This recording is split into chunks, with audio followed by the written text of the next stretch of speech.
Japan is breaking up with China and becoming a rising military power. Commentary. For more than 7 decades, the stain of Japan's wartime atrocities in China colored Sino-Japanese relations. During that period of time, Japan pursued a careful balancing act with China. Tokyo sought to expand trade with Beijing while managing political disagreements, in the hope that economic integration would stabilize its most important regional relationship. That era appears to be ending. To be clear, Japan is not decoupling from China in the absolute sense. In fact, China remains Japan's largest trading partner. But the shift in Japan's economic and security policies can't be ignored. Tokyo is unmistakably seeking to reduce its strategic dependence on Beijing across critical supply chains, national security, advanced technology, and diplomatic channels. The change is gradual rather than dramatic, but is steady and likely irreversible. A future free of Beijing's dominance. These policy changes didn't happen in a vacuum. They reflect a profound shift in Japanese thinking, born of generational changes and a reassessment of Japan's future. On the one hand, this relatively new outlook is driven by China's increasingly aggressive behavior in the region. Beijing's recent record of belligerence has actually accelerated the thinking and action of Japan's new leadership. They see no benefits of becoming dominated by Beijing in every area that matters. On the other hand, Japan's new generation of political leaders are unmoved by the past. Nor do they see any moral necessity to apologize for events that took place long before they were even born. What they do see is a China that seeks to dominate the region, including Japan. Rare earths, China's weapon of choice. Beijing's use of rare earth minerals as a blunt object with which to hammer those nations that it disagrees with is a well-understood fact. In a recent dispute over Taiwan, Beijing cut Tokyo's supply of key minerals for months.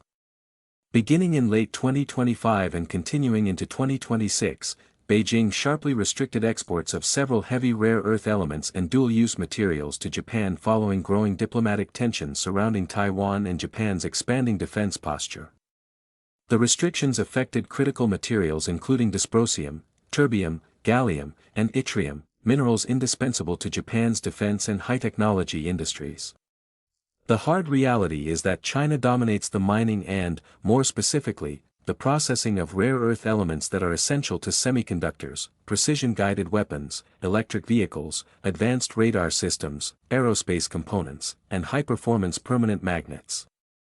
In short, like other highly developed nations, much of Japan's economy is dependent upon a steady, reliable supply of rare earth minerals, of which China has an undeniable global stranglehold. For Tokyo, the lesson was unmistakable. Economic dependence is a national security vulnerability. Japan knows how exposed it is to supply chain dependence and the whims and moods of Chinese leader for life, Xi Jinping, when their policies don't align with Beijing's. Japan learned the lesson. Of course, this year's rare earth fracas is not Japan's first encounter with Chinese economic coercion. Following the 2010 Senkaku Islands dispute, China sharply curtailed rare earth exports to Japan, exposing the vulnerability of Japanese manufacturers.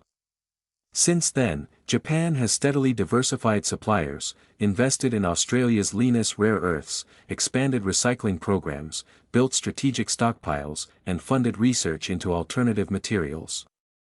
The newest Chinese restrictions have only accelerated those efforts. Tokyo is now investing heavily in developing rare earth deposits around Minamotorishima, where recent deep-sea extraction trials successfully recovered rare earth-rich sediments that could eventually reduce Japan's dependence on Chinese supplies. It seeks to transform the strategic inequality that marks their relationship in the region. Japan's front line. Perhaps nowhere is this transformation clearer than Taiwan. Prime Minister Sanai Takaichi has asserted that a Chinese attack on Taiwan could threaten Japan and result in a military response under existing Japanese security legislation. Those remarks triggered a severe diplomatic crisis with Beijing and prompted economic retaliation, including tighter export controls and restrictions affecting Japanese industries. Tokyo's strategic logic is straightforward.